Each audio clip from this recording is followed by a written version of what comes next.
రేణుకావతారం. ఇది చాలా భయంకరమైనది. ఈ ప్రక్రియను చేయాలంటే ఆరితేరిన మంత్రగాళ్లకే సాధ్యమవుతుంది. ఇది ఎట్లా చేస్తారు స్వామి? ఇది చేతబడులన్నిట్లోనూ చాలా ప్రమాదకరమైంది. ఎవరి మీదైతే ప్రయోగించాలనుకుంటారో వాళ్ల తల వెంట్రుకలు, కట్టిన బట్ట, కాళ్ల కింద మట్టి, వీటన్నిటినీ ఒక పిండి బొమ్మకు అలంకరించి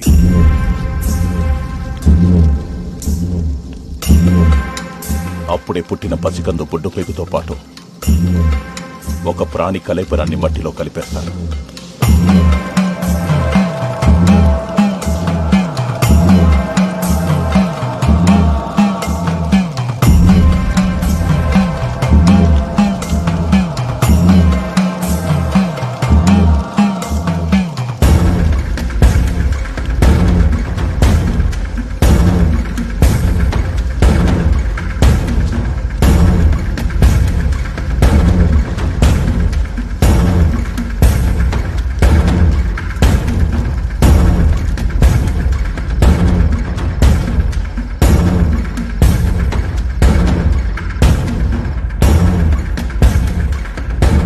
తను అనుకున్నది పూర్తయ్యాక ఒక లేగదూడని బలివ్వడంతో మొదటి దశ పూర్తవుతుంది.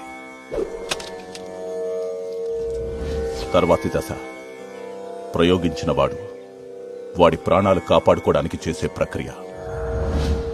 రేణుకావతారం చాలా ప్రమాదకరమైంది కాబట్టి తిప్పికొట్టే అవకాశాలే ఎక్కువ. ఇది ఎవరి మీదైతే ప్రయోగించబడుతుందో వారి చేతి దగ్గరే చేయాలి.